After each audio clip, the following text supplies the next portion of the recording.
A continuación, escucharemos la lectura grupal del cuento de Juan José Saer, cuyo título es Sombras sobre vidrio esmerilado. Qué complejo es el tiempo. Y sin embargo, qué sencillo. Ahora estoy sentada en el sillón de Viena, en el living, y puedo ver la sombra de Leopoldo que se desviste en el cuarto de baño. Parece muy sencillo al pensar, ahora, pero al descubrir la extensión en el espacio de ese ahora, me doy cuenta enseguida de la pobreza del recuerdo. El recuerdo es una parte muy chiquitita de cada hora, y el resto de la hora no hace más que aparecer, y eso muy pocas veces y de un modo muy fugaz como recuerdo. Tomemos el caso de mi seno derecho, en el que ahora me lo cortaron. ¿Cuántos otros senos crecían lentamente en otros pechos menos gastados por el tiempo que el mío? Y en este ahora en el que veo la sombra de mi cuñado Leopoldo proyectándose sobre los vidrios de la puerta del cuarto de baño, y llevo la mano hacia el corpiño vacío, relleno como un falso seno de algodón puesto sobre la blanca cicatriz. ¿Cuántas manos van hacia cuántos senos verdaderos con temblor y delicia? Por eso digo que el presente es el gran parte recuerdo y que el tiempo es complejo, aunque a la luz del recuerdo parezca de lo más sencillo. Soy la poetisa Adelina Flores. Soy la poetisa Adelina Flores. Tengo 56 años y he publicado 3 libros: El camino perdido, La luz a lo lejos y la dura oscuridad. Ahora veo la sombra de mi cuñado Leopoldo proyectándose agrandada sobre el vidrio de la puerta del baño. La puerta no da propiamente al living, sino a una especie de antecámara. Y solamente, por casualidad, porque está más cerca de la puerta de la calle, que he dejado abierta para tomar aire, he traído el sillón de Viena a este lugar y estoy amacándome lentamente en el sillón de Viena. Cruje levemente. No podía soportar mi cuarto, y no únicamente por el calor, por eso vine aquí. Es difícil soportar encerrada entre libros polvorientos los atardeceres de este terrible enero. Susana ha salido. No sale nunca, pero hoy dijo que su pierna derecha le dolía y pidió turno para el médico. Así que está fuera desde las 6. Amacándome lentamente, veo cómo Leopoldo se desabrocha con cuidado la camisa.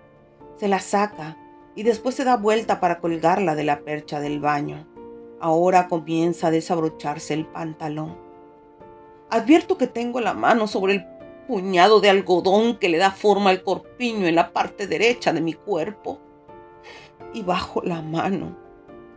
He visto crecer y cambiar ciudades y países como a seres humanos. Pero nunca he podido soportar ese cambio en mi cuerpo. Ni tampoco el otro, porque aunque ha permanecido intacta, he visto con el tiempo alterar esa aparente inmutabilidad y he descubierto que muchas veces es lo que cambia en una lo que permite a una seguir siendo la misma, y que lo que permanece en una intacto puede cambiarla para mal. La sombra de Leopoldo se proyecta sobre el vidrio esmerilado de un modo extraño, moviéndose. Ahora que Leopoldo se inclina para sacarse el pantalón, encorvándose para desenfundar una pierna primero, irguiéndose al conseguirlo y volviéndose a encorvar para sacar la otra, irguiéndose otra vez enseguida. Sombras, sombras sobre... Cuando una sombra sobre un vidrio veo. No, Yo no quería estar en ese escenario de la universidad, pero vino el editor y me dijo, ¿no te parece que si te presentaras más seguido en público para exponer tus puntos de vista, la dura oscuridad podría salir un poco más, Adelina? Así que me vi sentada en el escenario frente a la sala llena. Había cientos de caras que me miraban esperando que yo diera mi opinión en ese salón frío y lleno de ecos. Tomatis, estaba sentado en el otro extremo de la mesa. Hice una corta exposición, aunque la presencia de toda esa gente expectante me inhibía mucho. Leopoldo acomoda cuidadosamente el pantalón, sosteniéndolo desde las botamangas con el brazo alzado para conservar la raya. Después lo dobla y comienza a pasarlo por el travesaño de una percha. Lo veo. Cuando terminé de hablar, Tomati se echó a reír. La señorita Flores, dijo riéndose y poniéndose como pensativo, ha dicho hermosas palabras sobre la condición de los seres humanos. Lástima que no sean verdaderas. Digo yo, la señorita Flores, ¿ha estado saliendo últimamente de su casa? Los cientos de personas que estaban sentadas contemplándonos se echaron a reír. Yo no dije una palabra más. Y cuando terminó la mesa redonda y fuimos a la comida que nos ofreció la universidad, Tomatis se sentó al lado mío. Se lo pasó todo el tiempo charlando y riendo, fumando y tomando vino. Y en una parte se volvió hacia mí y me dijo, ¿usted no cree en la importancia de la fornicación, Adelina? Yo sí creo. Eso les pasa a ustedes, los de la vieja generación. Han fornicado demasiado poco o en su defecto nada en absoluto. ¿Sabe? Se dice que usted tiene un seno de menos. No estoy borracho. O sí, capaz que un poco sí. ¿Es cierto? ¿No piensa que usted misma lo ha matado? Yo pienso que sí, ¿sabe? Usted me cae muy simpática, Adelina. Tiene un par de sonetos por ahí que valen la pena. Perdóneme la franqueza, pero yo soy así. Usted debería fornicar más, Adelina, ¿sabe? Romper la camisa de fuerza del soneto. Porque las formas heredadas son una especie de virginidad. Y a empezar con otra cosa. Me juego la cabeza que usted es capaz de salir adelante. Usted que la tiene cerca, páseme esa botella de vino. Gracias. Recuerdo perfectamente el lugar. Un restaurante del centro con manteles cuadriculados, rojos y blancos, los platos sucios, los restos de pescado y las botellas de vino tinto a medio vaciar. Ahora, Leopoldo se ha sacado el calzoncillo y lo observa. Ha quedado completamente desnudo.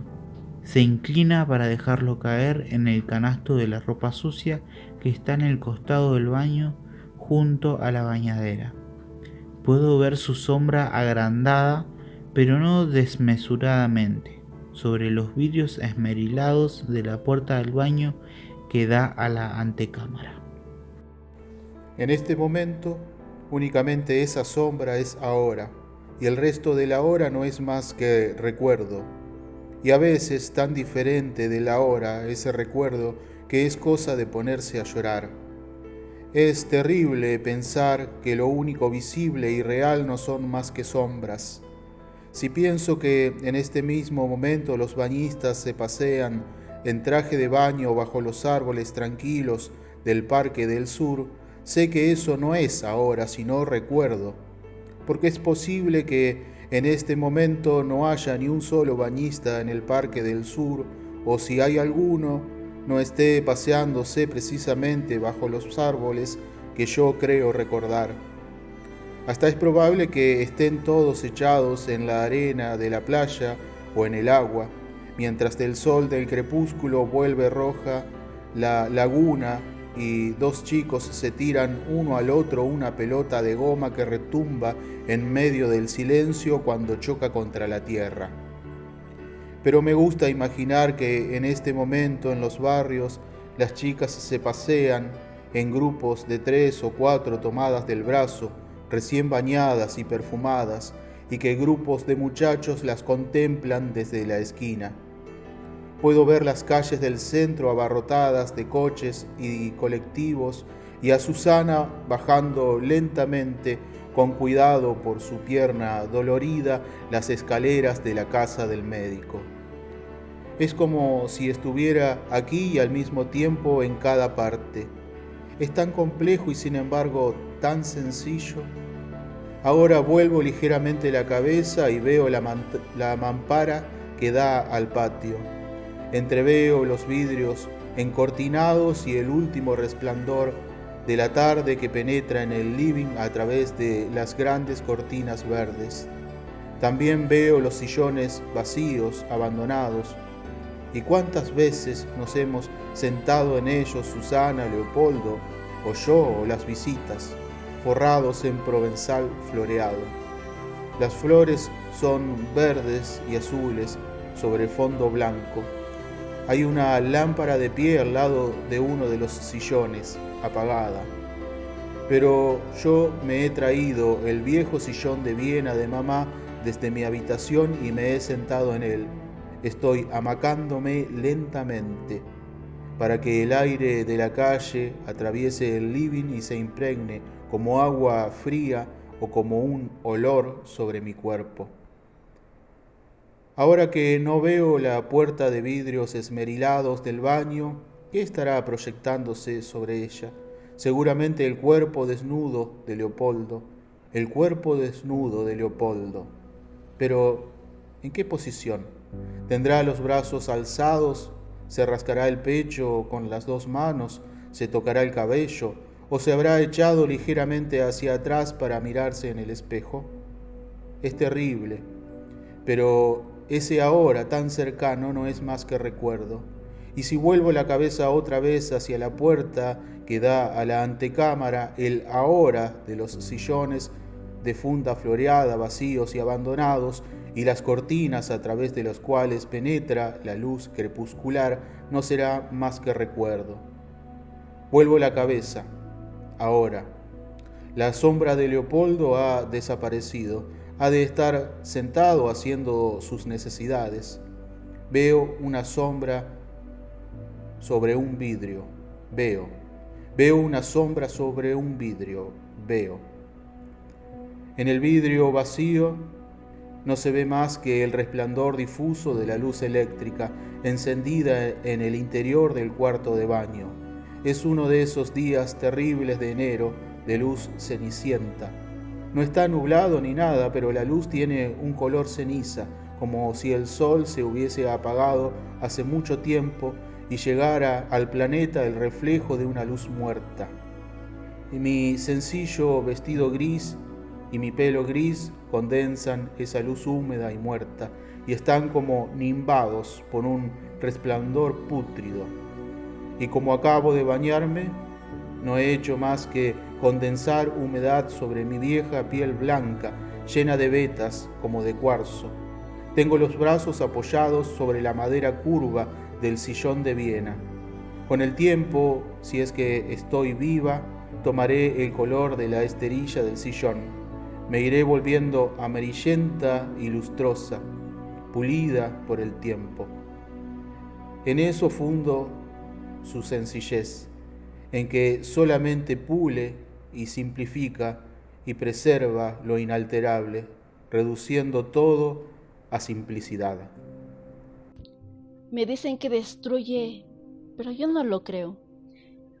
Lo único que hace es simplificar lo que es frágil y pura carne, que se vuelve polvo, desaparece. Pero lo que tiene un núcleo sólido de piedra o hueso, eso se devuelve suave y límpido con el tiempo y permanece. Ahora Susana debe estar bajando lentamente las escaleras de mármol blanco de la casa del médico, agarrándose del pasamanos para cuidar su pierna dolorida. Ahora acaba de llegar a la calle y se queda un momento parada en la vereda sin saber qué dirección tomar, porque sale muy poco y siempre se desorienta en el centro de la ciudad. Está con su vestido azul, sus anteojos. Siempre creen que Adelina Flores es ella, por los anteojos y no yo. Y sus zapatones negros de grueso taco bajo, que tienen cordones como los zapatos masculinos. Mira como desconcertada en distintas direcciones, porque por un momento no sabe cuál tomar. mientras a la luz del crepúsculo pasa la gente apurada y vestida de verano por la vereda y un estruendo de colectivos y automóviles por la calle. Ahora, con un movimiento de cabeza y un gesto que no revela el menor sentido del humor, sacándose los dedos de los labios, donde los había puesto mecánicamente al adoptar una actitud pensativa, Susana recuerda en qué dirección se encuentra la esquina donde debe tomar el colectivo y comienza a caminar con lentitud, decrépita y reumática, hacia ella. Hay como una fiebre que se ha apoderado de la ciudad por encima de su cabeza y ella no lo nota en este terrible enero, pero es una fiebre sorda, recóndita, subterránea, estacionaria, penetrante, como la luz de ceniza que envuelve desde el cielo la ciudad gris en un círculo mórbido de claridad condensada. Veo una sombra sobre un vidrio. Veo a Susana atravesar lentamente el aire pesado y gris, dirigiéndose hacia la parada del ómnibus, donde debe esperar el 16 para volver en él a casa. Eso si es que ya ha salido del médico, porque es probable que ni siquiera haya entrado todavía al consultorio y esté sentada leyendo una revista en espera o en la sala de espera. El techo de la sala de espera es alto. Yo he estado ahí cientos de veces, muy alto. Y el juego de sillones de madera con la mesita central para las revistas del cenicero es demasiado frágil y chico en relación con ese techo altísimo y la extensión de la sala de espera, que originalmente era en realidad el vestíbulo de la casa. Algo que amé. Veo una sombra sobre un vidrio. Veo algo que amé, hecho sombra, proyectado, hecho sombra y proyectado. Veo una sombra sobre un vidrio. Veo algo que amé, hecho sombra y proyectado. Puedo escuchar el crujido lento y uniforme del sillón de Viena. Sé pasarme las horas amacándome con lentitud, la cabeza reclinada contra el respaldar, mirando fijamente el punto vacío sin verlo. En el interior de mi habitación, rodeada de libros polvorientos, oyendo crujir la vieja madera como si estuviera oyendo a mis propios huesos. Desde mi habitación he venido escuchando durante 30 años los ruidos de la casa y de la ciudad, como celajes de sonidos acumulados en un horizonte blanco. Ahora escucho el ruido súbito de la cadena del inodoro y el del agua en un torrente rápido, lleno de tintineos como metálicos. Después el chorro que vuelve a llenar el tanque, la sombra de Leopoldo reaparece en los vidrios esmerilados de la puerta. Se pone de perfil.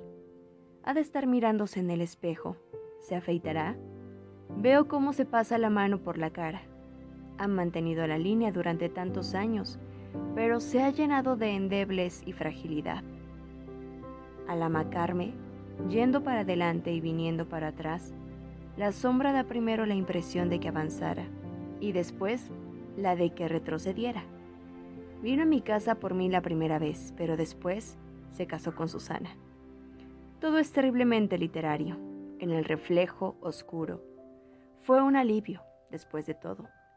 Pero los primeros 2 años antes de que se casaran y Leopoldo empezara a trabajar como agente de publicidad del diario de la ciudad, el primer agente de publicidad de la ciudad, creo, y en eso fue un verdadero precursor.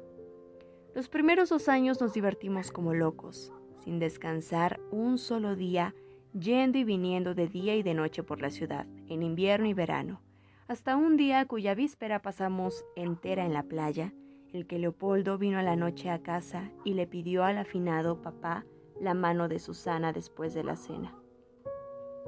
Pero el día antes había sido una verdadera fiesta. Fue un viernes, me acuerdo perfectamente. Leopoldo pasó a buscarnos muy de mañana cuando recién había amanecido. Estaba todo de blanco, igual que nosotras, que llevábamos unos vestidos blancos y unos sombreros de playa blancos, como estoy segura de que ni hasta hoy se ha atrevido a llevar nadie en esta bendita ciudad. Yo llevaba conmigo los versos de Alfonsina. Va a afeitarse, sí. Ahora ha abierto el botiquín y mira su interior buscando los elementos, en el reflejo oscuro sobre la transparencia del deseo. Alza los brazos y comienza a sacar los elementos. Ya era diciembre, pero hacía fresco de mañana. Yo misma manejaba el Studebaker de papá y Susana iba sentada al lado mío. En el asiento de atrás iba Leopoldo, al lado de la canasta de la merienda, tapada con un mantel blanco. El aire, sobre la transparencia del deseo, como sobre un cristal esmerilado, fresco, limpio, resplandecía penetrando por el hueco de las ventanillas bajas que vibraban con la marcha del automóvil. Yo podía ver por el retrovisor la cara de Leopoldo vuelta ligeramente hacia la ventanilla, mirando pensativa el río. Nos fuimos a la playa desierta, lejos de la ciudad, por el lado de Colastiné. Había 3 sauces inclinados hacia el río. La sombra parecía transparente y arena amarilla. Nadamos toda la mañana y yo les leí poemas de Alfonsina, y cuando llegué a donde dice «Una punta del cielo rozará la casa humana», me separé de ellos y me fui lejos, entre los árboles, para ponerme a llorar. Ellos no se dieron cuenta de nada. Después extendimos el mantel blanco y comimos, charlando y riéndonos bajo los árboles. Habíamos preparado riñón. A Leopoldo le gustan mucho las achuras. Y yo no sé cuántas cosas más. Y habíamos dejado toda la mañana una botella de vino blanco en el agua, justo debajo de los 3 sauces, para que el agua la enfriara. Fue el mejor momento del día. Estábamos muy tostados por el sol y Leopoldo era alto, fuerte y se reía por cualquier cosa. Susana estaba extraordinariamente linda. Lo de reírnos y charlar nos gustó a todos, pero lo mejor fue que en un determinado momento ninguno de los 3 habló más y todo quedó en silencio. Debemos haber estado así más de 10 minutos. Si presto atención, si escucho, si trato de escuchar sin ningún miedo de que la claridad del recuerdo me haga daño, puedo oír con qué nitidez los cubiertos chocaban contra la porcelana de los platos, el ruido de nuestra densa respiración resonando en un aire tan quieto que parecía depositado en un planeta muerto, el sonido lento y opaco del agua viniendo a morir en la playa amarilla. En un momento dado me pareció que podía oír cómo crecía el pasto a nuestro alrededor. Y enseguida, en medio del silencio, empezó lo de las miradas. Estuvimos mirándonos unos a otros como 5 minutos, serios, francos, tranquilos. No hacíamos más que eso, nos mirábamos. Susana a mí y yo a Leopoldo, Leopoldo a mí y a Susana, terriblemente serenos. Y después no me importó nada que a eso de las 5, cuando volvía sin hacer ruido después de haber hecho sola una expedición a la isla, y volvía sin hacer ruido para sorprenderlos y hacerlos reír, porque creía que jugaban todavía a la escoba de 15, los viese abrazados desde la maleza, y oyese la voz de Susana que hablaba entre jadeos diciendo: «Sí, pero ella puede venir, ella puede venir, sí, pero puede venir». Los vi, claramente. Él estaba echado sobre ella y tenía el traje de baño más abajo de las rodillas. La parte de su cuerpo que yo no había visto nunca era blanca, lechosa, y a mí se me ocurrió lisa, y la idea de tocarla alguna vez me revolvió el estómago. En ese momento se oyó un crujido en la maleza, y Leopoldo se paró de un salto, dejando ver enteramente a Susana, que había dejado correr los breteles de su traje de baño y había sacado los brazos por entre ellos, de modo tal que el traje de baño había bajado hasta el vientre. Yo conocía ya esas partes del cuerpo de Susana que no estaban tostadas. Las había visto muchas veces. Pero cuando Leopoldo saltó, dificultosamente, con el traje de baño más debajo de la rodilla, se volvió en la dirección en la que yo estaba, por pudor, ya que el ruido se había oído en dirección contraria al lugar donde yo estaba. Vi eso, enorme, sacudiéndose pesadamente desde un matorral de pelo oscuro.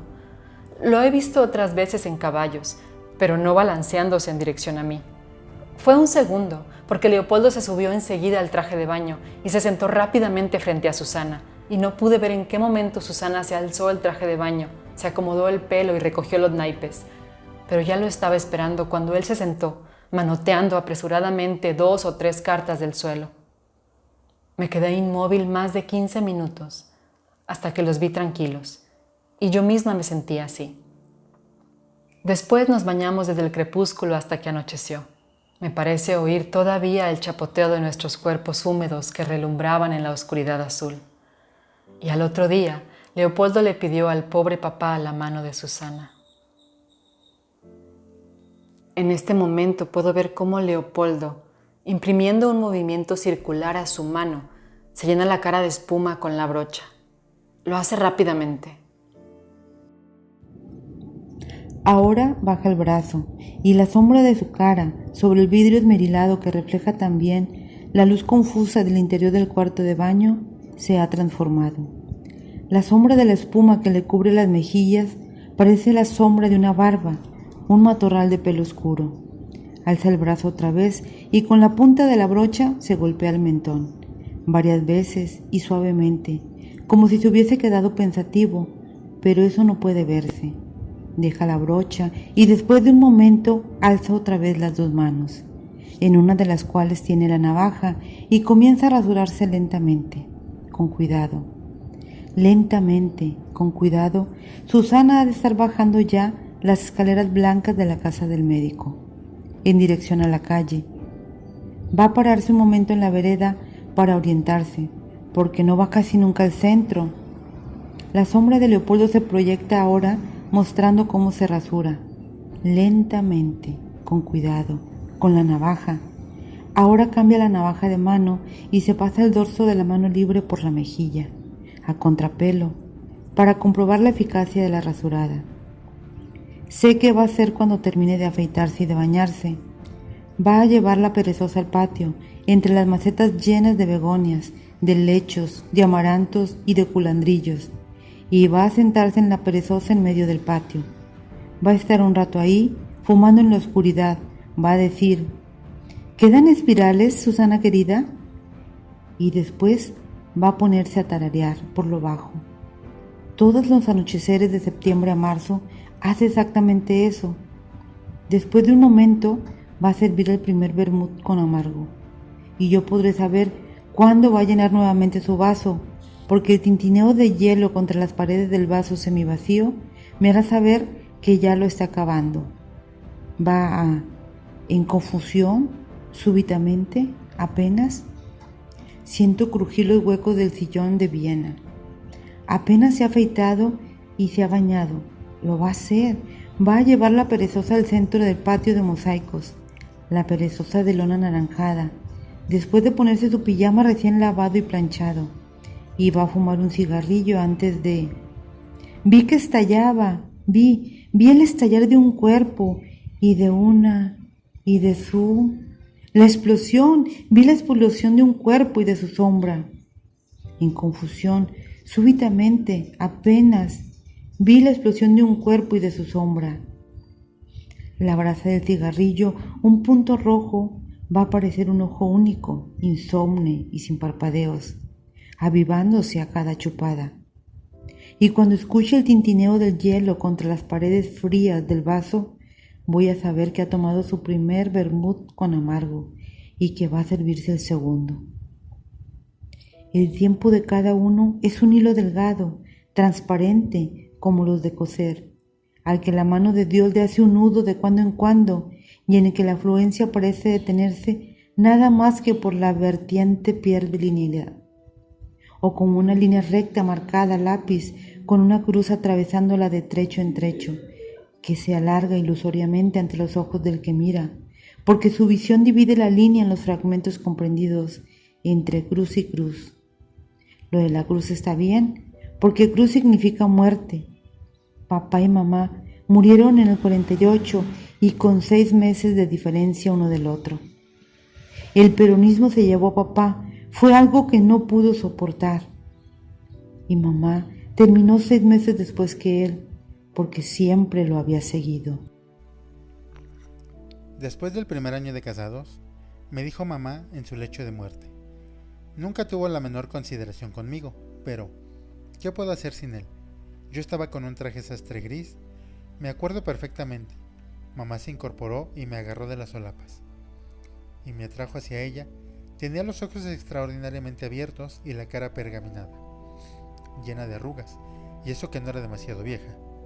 Nunca la había visto así, y no era que le tuviese miedo a la muerte, nunca se lo había tenido. Comenzó a hacer un esfuerzo terrible, jadeando, pestañeando, estirando los labios gastados y lisos que se le llenaban de saliva o de baba. No sé qué era, y me di cuenta de que quería decirme algo. No lo consiguió. Murió aferrada a las solapas de mi traje gris, y durante todos estos años no hago más que reflexionar sobre lo que mamá trató de decirme. Tuve que hacer un esfuerzo terrible para arrancar de mis solapas sus manos aferradas, y estaban tan tensas y blancas que yo podía notar la blancura feroz de los huesos y de los cartílagos. Cuando 12 años después me cortaron el pecho, yo soñé que arrancaba de mis solapas las manos de mi mamá, y que una de sus manos se llevaba a mi pecho, pero no se lo llevaba para hacerme mal, sino para protegerme de algo. Ese sueño vuelve casi todas las noches, como si una aguja formara con mi vida, de un modo mecánico y regular, un tejido con un único punto. Sé que esta noche va a volver. Voy a despertarme jadeando y sollozando, apagadamente en mi cama solitaria, rodeada de libros polvorientos, cerca de la madrugada, pero después voy a respirar con alivio. Cada uno conoce secretamente el significado de sus propios sueños, y sé que si mi mamá quiere llevarse mi pecho a la tumba, hay algo bien intencional en ella, aunque su acto pueda parecer malo. Y capaz que lo sea. No podemos juzgar nuestros actos más que en relación con lo que hemos esperado de la vida y lo que ella nos ha dado. A mamá y a mí nos dio también esa mañana, ese nudo, esa cruz, en la que papá se sentó muy temprano a desayunar con nosotros. Fue al día siguiente por haberse afiliado al partido peronista. Ahora el silencio teje cantinelas más largas. Papá estaba sentado en la cabecera y no le dirigíamos la palabra porque nos dábamos cuenta de que estaba muy nervioso. No nos hablaba cuando estaba irritado. Siempre me había llamado la atención la piel de su cara por lo blanca que la tenía y cómo, sin embargo, en la parte alta de las mejillas, cerca de los pómulos, se le había ido formando unas redes tenues, complicadas, de vainillas rojas. Papá tomó su segunda taza de café y después se recostó sobre el respaldar de la silla y empezó a roncar. Eran unos ronquidos silbantes, secos, recónditos y cavernosos.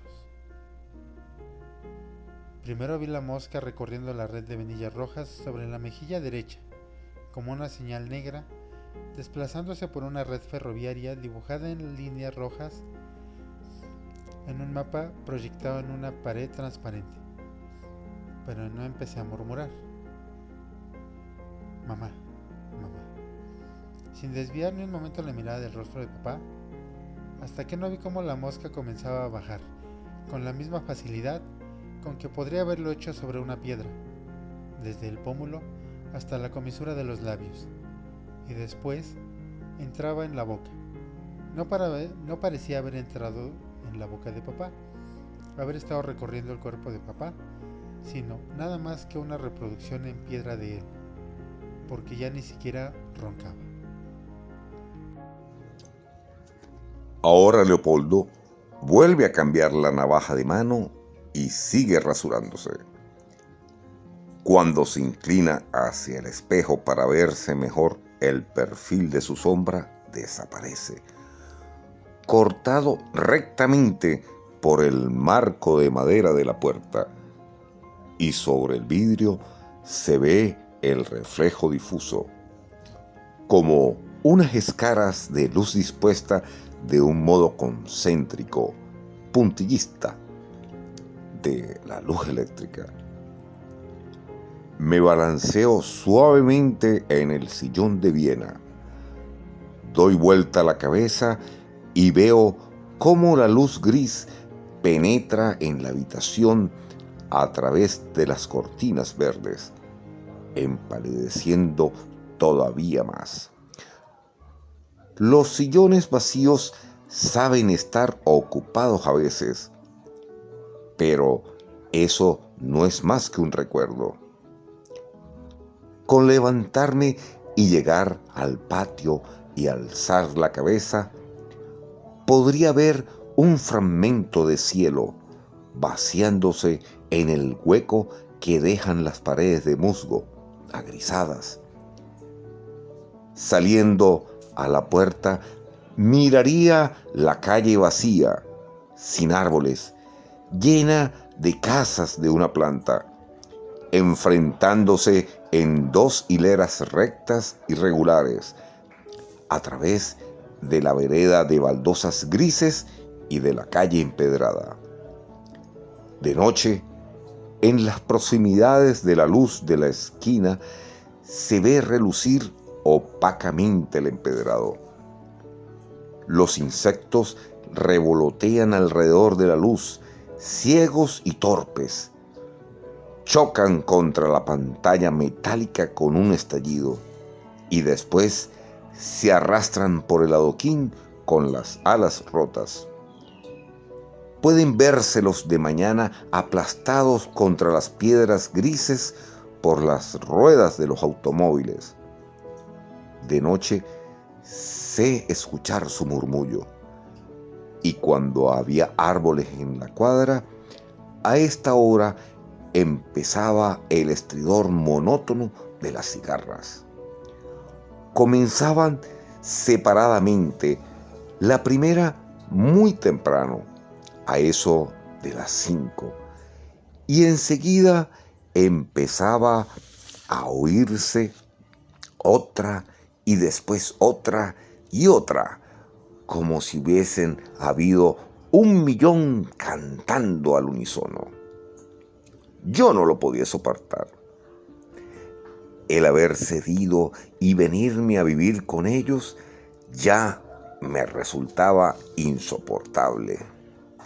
Tenía miedo siempre de abrir una puerta, cualquiera, la del cuarto de baño, la del dormitorio, la de la cocina, y verlo aparecer a él con eso a la vista, balanceándose pesadamente, apuntando hacia mí desde un matorral de pelo oscuro. Nunca he podido mirarlo de la www.lectulandia.com, página 229, cintura para abajo, desde aquella vez. Pero lo de las cigarras ya era verdaderamente terrible. Así que me vestía y salía sola. Al anochecer, a ellos les decía que me faltaba el aire. Primero recorría el Parque del Sur, con su lago inmóvil de aguas pútridas, sobre el que se reflejaban las luces sucias del parque. Atravesaban los caminos irregulares y después me dirigía hacia el centro por San Martín, penetrando cada vez más la zona iluminada. De allí iba a dar una vuelta por la estación de ómnibus y después recorría el parque de juegos que se extendía frente a ella antes de que construyeran el edificio del correo. Iba hasta el Palomar, un cilindro de tejido de alambre, con su cúpula roja terminada en punta, y escuchaba durante un largo rato el aleteo tenso de las palomas. Nunca me atreví a caminar sola por la avenida del puerto para cortar camino y llegar a pie al puente colgante. al puente llegaba en ómnibus o en tranvía. Me bajaba de la parada del tranvía y caminaba las 2 cuadras cortas hacia el puente, percibiendo contra mi cuerpo y contra mi cara la brisa fría del río.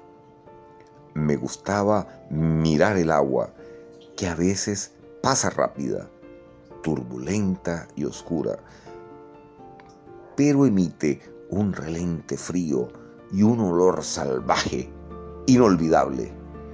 Y es que siempre mejor que 1.000.000 de cigarras ocultas entre los árboles. Y volvía después de las 11, con los pies deshechos, y mientras me aproximaba a mi casa, caminando lentamente, haciendo sonar mis tacos en las veredas, prestaba atención tratando de escuchar si se oía algún rumor proveniente de aquellos árboles, porque, si un cuerpo nos diese, si un cuerpo nos diese, y aunque no dure, a una señal, cualquier señal de sentido, oscura. Si un cuerpo nos diese, aunque no dure, una señal, cualquier señal oscura. Si un cuerpo nos diese, aunque no dure, cualquier señal oscura de sentido. Veo una sombra sobre un vidrio. Veo algo que amé hecho sombra y proyectado sobre la transparencia del deseo, como sobre un cristal esmerilado, en confusión súbitamente apenas. Vi la explosión de un cuerpo y de su sombra. Ahora el silencio teje cantilenas que duran más que el cuerpo y que la sombra. Si un cuerpo nos diese, aunque no dure, cualquier señal oscura de sentido. Sí, podían oírse. Entonces me volvían y caminaba sin ninguna dirección, cuadras y cuadras, hasta la madrugada. Porque estar sentada en el patio o echada en la cama entre los libros polvorientos, oyendo el estridor unánime de ese 1.000.000 de cigarras, era algo insoportable que me llenaba de terror. Ahora la sombra sobre el vidrio esmerilado me dice que Leopoldo ha terminado de afeitarse, porque ya no tiene la navaja en las manos y se pasa el dorso de las manos suavemente por las mejillas, como un olor salvaje. Había migas, restos de comida, manchas de vino tinto sobre el mantel cuadriculado rojo y blanco. Era un salón largo y el sonido polítono de las voces se filtraba por mis tímpanos adormecidos, atentos únicamente a las fluctuaciones hondas de mí misma, parecidas a voces. Me he estado oyendo a mí misma durante años sin saber exactamente qué decía, sin saber siquiera si eso era exactamente una voz. No se ha tratado más que de un rumor constante, sordo, monótono, resonando apagadamente por debajo de las voces, audibles y comprensibles que no son más que recuerdo que perdure. Sombras. Él me daba frecuentemente la espalda mientras hablaba a los gritos con el resto de los invitados. Parecía reinar sobre el mundo. Yo lo hubiese llevado conmigo esa noche. Me habría desvestido delante de él y agarrándolo del pelo, le hubiese inclinado la cabeza y lo hubiese obligado a mirar fijamente la cicatriz, la gran cicatriz blanca y llena de ramificaciones, la marca de los viejos suplicios que fueron carcomiendo lentamente mi seno, para que él supiese por qué, así como cuando lloramos hacemos de nuestro dolor, que no es físico, algo físico, y lo convertimos en pasado cuando dejamos de llorar. Del mismo modo, nuestras cicatrices nos tienen continuamente al tanto de lo que hemos sufrido, pero no como recuerdo, sino más bien como signo. Y él no paraba de hablar. ¿De veras, Adelina? ¿No le parece, Adelina, que cómo me siento? ¿Cómo quiere que me sienta? Harto de todo el mundo. Lógicamente, No, por supuesto, Dios no existe. Si Dios existiera, la vida no sería más que una broma pesada. Como dice siempre Horacio Barco, somos dos generaciones diferentes, Adelina, pero yo la respeto a usted.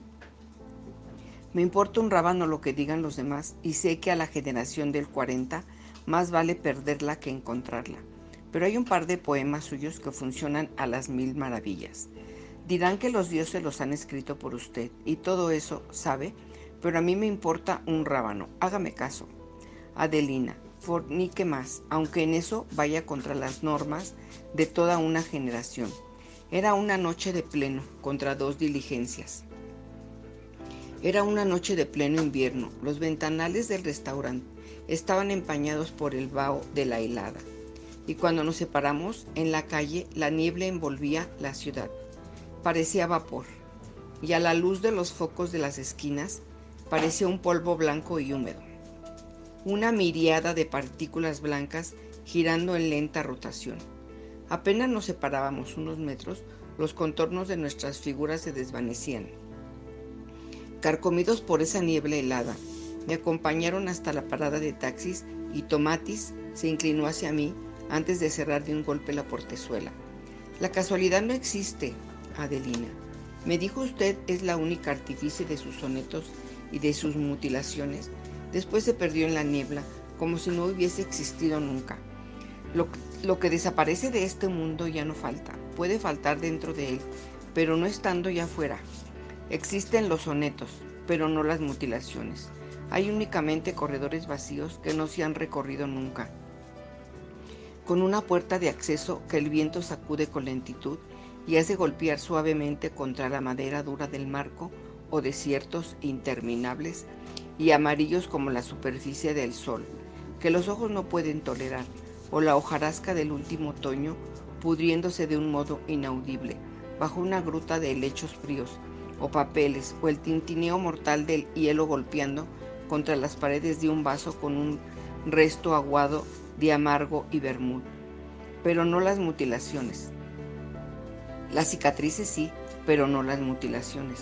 El taxi atravesaba la niebla, reluciente y húmedo, y en su interior cálido, el chofer y yo parecíamos los únicos cuerpos vivos entre las sólidas estructuras de piedra que la niebla apenas si dejaba entrever. Las formaciones contra las diligencias, contra las formaciones. Afuera no había más que niebla, pero yo vi tantas cosas en ella que ahora no puedo recordar más que unas pocas. Unos sauces inclinados sobre el agua, proyectando una sombra transparente. Huesos y los cartílagos blanquísimos, a las solapas de mi traje, sastre, una mosca entrando a una boca abierta y dura, como de mármol.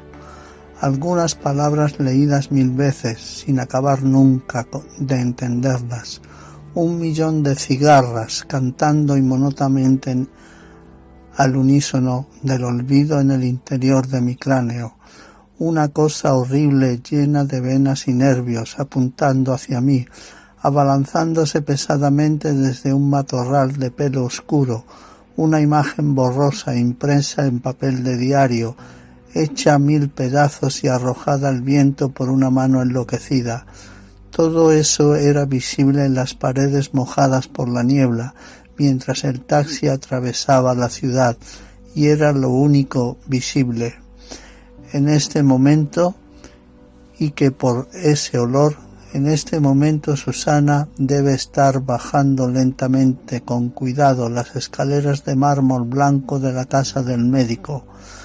Puedo verla en la calle y que por ese olor reconozcamos, y en el crepúsculo gris, parada en medio de la vereda tratando de orientarse, el solar en el que dónde debemos edificar, el lugar donde levantemos cuál debe ser el sitio.